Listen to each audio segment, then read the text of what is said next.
आकाशवाणी भोपाल से प्रस्तुत हैं प्रादेशिक समाचार।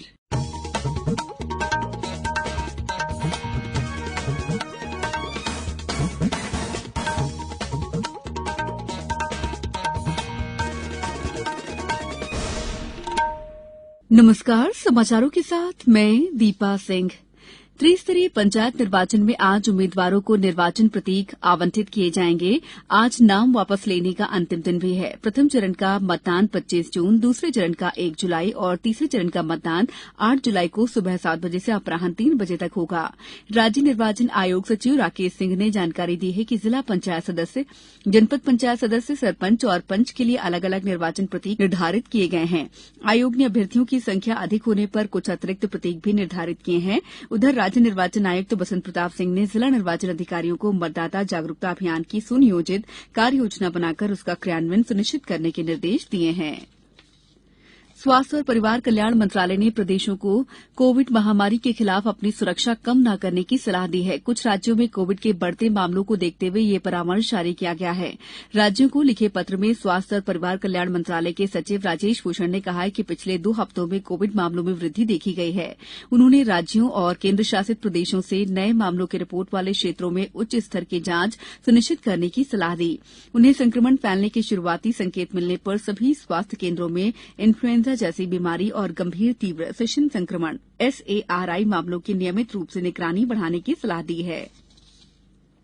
प्रदेश में नगरीय निकाय चुनाव को लेकर राजनीतिक सरगर्मियां तेज हो गई हैं। प्रदेश के 16 नगर निगमों के चुनाव के लिए कल अधिसूचना जारी होगी। इसके साथ ही नामांकन की प्रक्रिया भी शुरू हो जाएगी। दोनों ही प्रमुख दलों भाजपा और कांग्रेस महापौर प्रत्याशियों के चयन में जुटे हैं। कांग्रेस ने प्रदेश के 16 नगर निगम में से 15 में महापौर पद के प्रत्याशियों की घोषणा की है।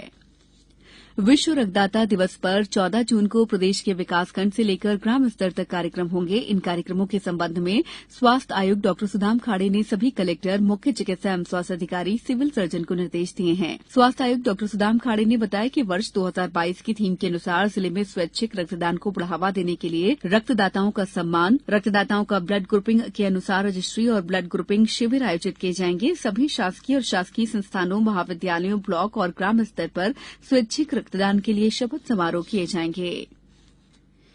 कोयला मंत्रालय ने वर्ष 2022-23 के लिए कार्य योजना को अंतिम रूप दे दिया है। कार्य योजना 15 महत्वपूर्ण क्षेत्रों, जिनमें ग्रे हाइड्रोजन, ऊर्जा परिवर्तन, कोयला खदानों का पुनर्गठन, भविष्य निधि संगठन, कोयला निकासी और कोयला मूल्य निर्धारण सुधारों के लिए नियामक तंत्र बनाना शामिल है। प्रधानमंत्री नरेंद्र मोदी ने आज गुजरात के नवसारी के जनजातीय क्षेत्र खुदविल में गुजरात गौरव अभियान के तहत 3050 करोड़ रुपए की लागत की कई विकास परियोजनाओं का लोकार्पण किया और आधारशिला रखी।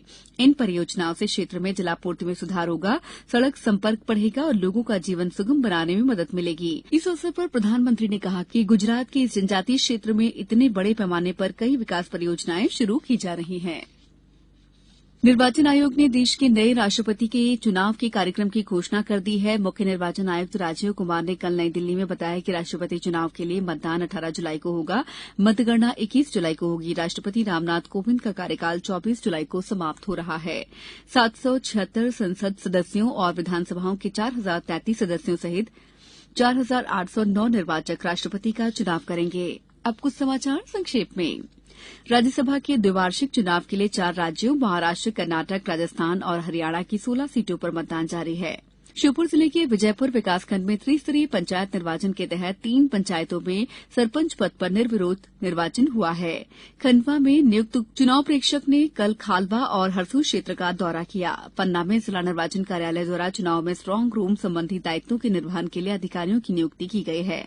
श्योपुर में कलेक्टर और पुलिस अधीक्षक द्वारा कानून व्यवस्था की समीक्षा की गई। मध्यप्रदेश जनजातीय संग्रहालय भोपाल के 9वें स्थापना दिवस समारोह के अंतिम दिन आज सुश्री शालिनी व्यास और साथी भोपाल द्वारा मालवी गायन तथा अलग अलग प्रदेश से आए कलाकारों द्वारा जनजातीय नृत्यों की प्रस्तुति दी जाएगी। इस बुलेटिन में इतना ही। नमस्कार।